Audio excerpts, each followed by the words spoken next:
All right, thanks for joining us again in the studio here in Golden Valley, Minnesota at Omnia Fishing. This is our electronics series that we've been doing for a little while now. We thought we'd kind of document all three of our journeys through rigging up our own boats. And so we're buying this stuff. This isn't stuff we get free from manufacturers or anything like that, or deals on even for the most part.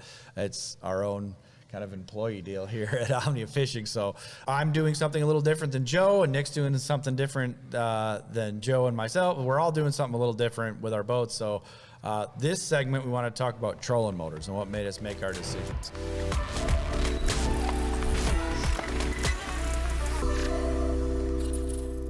Me, personally, I'll kick it off. I'm still in limbo. I have not made my final decision on what I'm going to do because randomly, after 4 years of being rumored of arriving, the Power Pole Move trolling motor just landed, which we are going to have here at Omnia Fishing. I got to play with it a little bit. I have run it now a little bit. It is incredibly impressive. I'm a big fan of the features that it has. We can get more into those exact features later, but it has a reverse feature, which is slick as hell. It's one of those things like an aha moment, like why didn't we always have that before?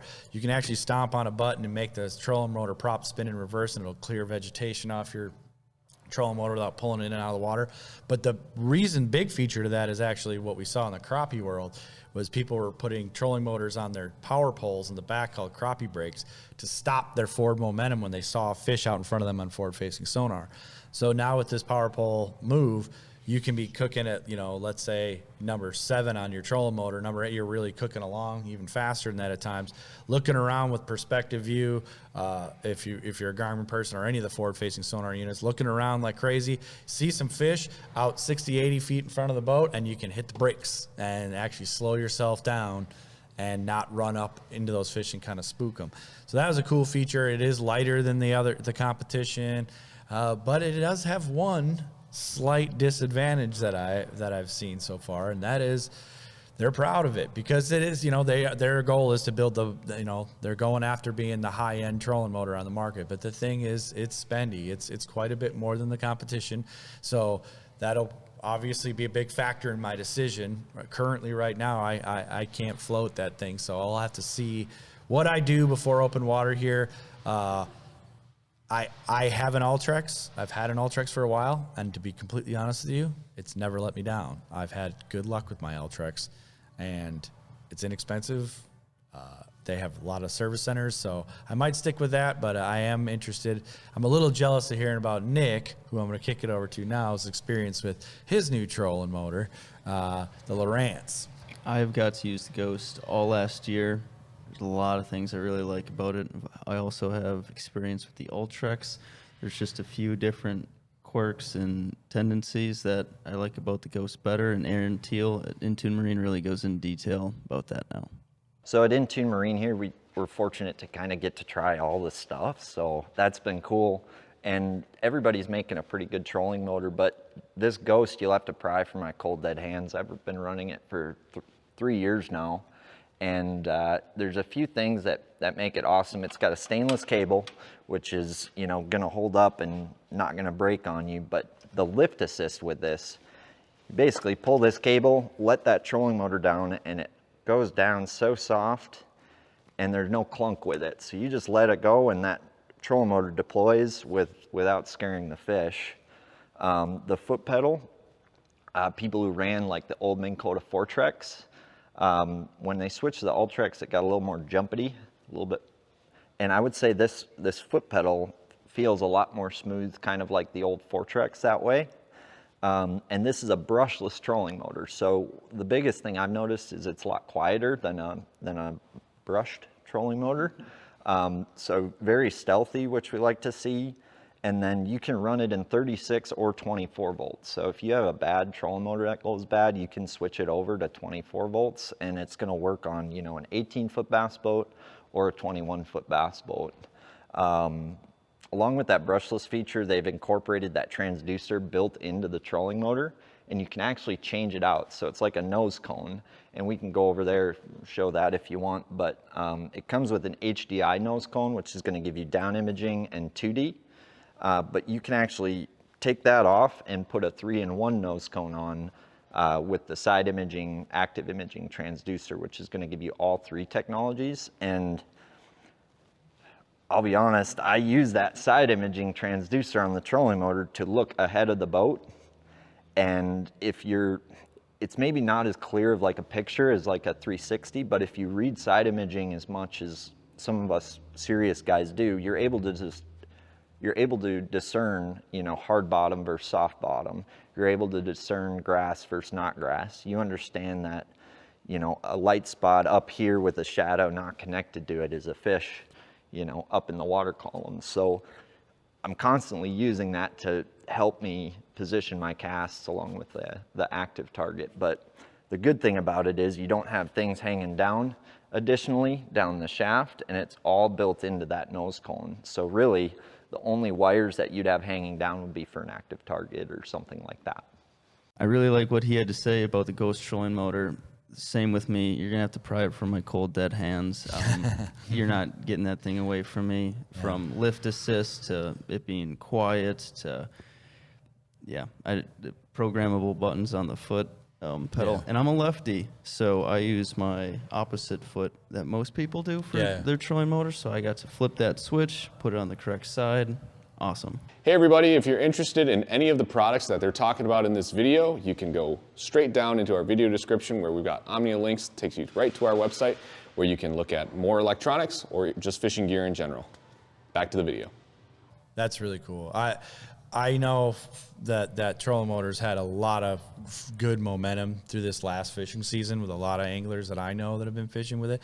The fact that you can switch it from 24 volt to 36 volt is huge for a lot of people that, you know, maybe buying a smaller boat. It helps us out as a retailer. We don't have to carry so many SKUs because of different battery configurations. So that's pretty cool. But we're going to throw it to Joe now, who's a tried and true Altrex guy. He's been running them for a while and doing a good job with them. What are your thoughts on these new style trolling motors that are coming to the market, this brushless style? Are you going to make that switch at some point, or are you pretty happy with what you got? Right. I mean, on the Minn Kota Altrex side, it is a little more SKU intensive than the Ghost or the Garmin Force or the Move. But what you're getting in return for that is, you know, it's going to be the most serviceable trolling motor you can buy. Every service center is going to be able to take care of you. They're not going to have issues. They can usually get you in and out really quick if there's ever any problems. Me, personally, I've never really had an issue with my Altrex, like Pete has mentioned. That thing is bulletproof, and, you know, the Altrex is kind of like the category captain of trolling motors, and it has been. You know, we'll see what happens with the Move becoming more prevalent, but, you know, word on the street is Minn Kota will have their own brushless motor at some point, too, so looking forward to seeing that. But as far as the Altrex goes, I sat down again with Rob Storr from Minn Kota, and we talked all about the Minn Kota Altrex. I would say the major selling point of the Altrex is it's the best of both worlds in the trolling motor world, I guess, so to speak. So with the Altrex, you have a cable steer foot pedal that gives you the response time in steering capabilities of the old Fortrex or Maxim cable steer trolling motors. So, excuse me. So what that means for fishermen is you can steer and turn on a dime with the Ultrex trolling motor. But it also gives you features that the Terova and the Altera were always capable of, like iPilot or iPilot Link. So the Ultrex was the first trolling motor, the first cable steer style trolling motor to come out with that spot lock feature. Okay, and again, as we all know now, spot lock has been probably the biggest selling feature in trolling motors in the last 15 years. It's probably caught more fish than any other feature. I agree, and it's what everybody at consumer shows or at events that I'm at, that's what people come up to me and talk about the most is spot lock, because they want the anchor. They want the automatic anchor that Minn Kota trolling motors invented and that they're capable of. So what the Ultrex has is not only does it have that increased steering capability, that rapid steering capability, but it also has spot lock. It has iPilot or iPilot Link capabilities. And just to break it down a little bit, the difference between iPilot and iPilot Link is iPilot is a standalone system. You can steer your trolling motor via the remote. You can steer your trolling motor via the foot pedal, and the motor has spot lock and the ability to save tracks within your remote. iPilot Link is the ability for a customer to link their trolling motor with a Humminbird graph and then steer their trolling motor directly from the graph. You know, whether that's following a contour line, going to a spot, circling a waypoint, you are essentially telling your motor with the Link system what to do without lifting a finger. Okay, so the Ultrex has all those capabilities, but it also has the capability of the enhanced steering speed and then spot lock directly on your foot pedal, which is what so many people are after when they're looking for a trolling motor. It's a great motor for multi-species anglers, whether you're a crappie fisherman, walleye fisherman, muskie fisherman, bass fisherman. It essentially has the best of both worlds. But then we also have a couple other trolling motors in our line, like the Tarova and the Altera, which are, you know, really unbelievable motors and unbelievable, you know, selling motors in their own right. So the Tarova also has the iPilot and iPilot Link capabilities. It comes into 80 or 112 pound thrust. And then the Altera is exactly the same motor as these two motors, but the Altera has that automatic stow and deploy feature where you hit a button and the motor comes up. You hit a button, the motor goes back down. I'm pretty sure everybody here has seen that commercial where the guy drops his boat in the water and hits a button and his Altera goes down for him. You know, that is what sets the Altera apart from other motors, is you can actually be sitting in the captain's chair on a really wavy day and hit a button, the motor goes down for you, and then you just start fishing. So there's a motor for everybody out there, whether you want the Tarova, Altera, or Ultrex. Really, it's just up to you to decide what fits best in your boat and in your fishing style. Yeah, I really love that spot lock feature and just the other simple features of the foot pedal as well. You know, one thing for me that I've done a lot in the last few years is, let's say you dump your boat in, you talon up from the ramp and you start getting away because maybe the boat ramp's busy, you want to get out of everybody else's way.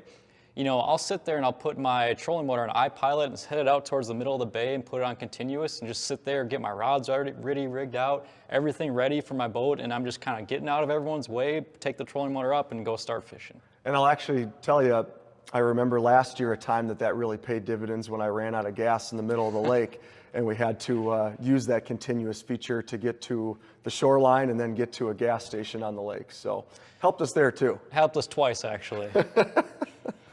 So the Altrex is loaded with features, whether you want the iPilot Link, so you can link with your Humminbird units to use LakeMaster and unlock the full potential of your one boat network. And Minn Kota also offers, you know, a lot of other trolling motors too, whether it's the Fortrex or the Tarova or the Altera. They really have an option for every angler, regardless of your budget, the type of fishing you like to do, the type of boat you have. And for me, that's key. And, you know, I love my Altrex to death. Everyone I've talked to who owns one, you almost never hear a bad word about it, and there's a reason for that. Yeah, it's pretty clear that Minn Kota has had kind of a lock on that market for a long time, but as we all know, competition's a good thing in any business. It's even going to be good for Minn Kota, make them push even harder. But with the new ones on the block, like the Garmin Force that you mentioned, the Lowrance Ghost that Nick's running, and my kind of temptation to spend way more money than I have on a power pole move. You've got options out there as an angler now, where there was a long period of time where there really wasn't a lot of options, but that has become, to me, that's Minn Kota's advantage right now, is that volume that they have. The price is great, and they have that service center, but you see some new technology features in that Lowrance that really show off, and it makes it a really nice option. And the power pole move might just be too new to really be calling it the Cadillac of trolling motors. We'll have to find out and see with some time on the water with it. You know, right now that big debate's going on in trolling motors with, you know, brushless versus brushed motor, I guess you call it. But brushless motors have gained a lot of steam, and we're seeing all the manufacturers in the market kind of adjusting to that. You know, I haven't had a lot of experience with a brushless motor other than in my friends' boats. Are you seeing major advantages to the brushless motor that you think it would make you once again purchase another? Would that be a feature you'd want in your next trail motor as well? Yes, I would definitely like it to be brushless. The advantages, what I've seen, it comes from quietness, power, and then battery pull, I guess. I've just got, I have an 18.5-foot boat, 2 batteries. I run off my trolling motor 24 volt, and I can go multiple days. I've never even ran it out per se, and I've been in some heavy winds just fine.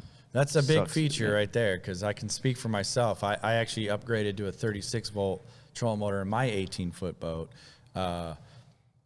because I was running a 24-volt, which is plenty of power to move my little boat around, but spring fishing, when I get on the trolling motor hard, I could kill the battery by the late afternoon if I got out there early in the morning. I could start having to run it on 9 or 10 just to even get some good momentum going forward. So, how about you? Are you seeing it be a detriment to your fishing not having the brushless, or are you just fine? I mean, obviously, I got to speak for you on that. You had a pretty good year last year without a brushless trolling motor. And maybe it's just because I don't spend as much time running around like a madman looking for fish shallow like that, but I never have had issues. I mean, especially like last year, I actually put new batteries in my boat too, and I mean, no problems at all. I could fish it 2 days in a row if I want, but pushing that, I would need a fresh charge, obviously. Yeah.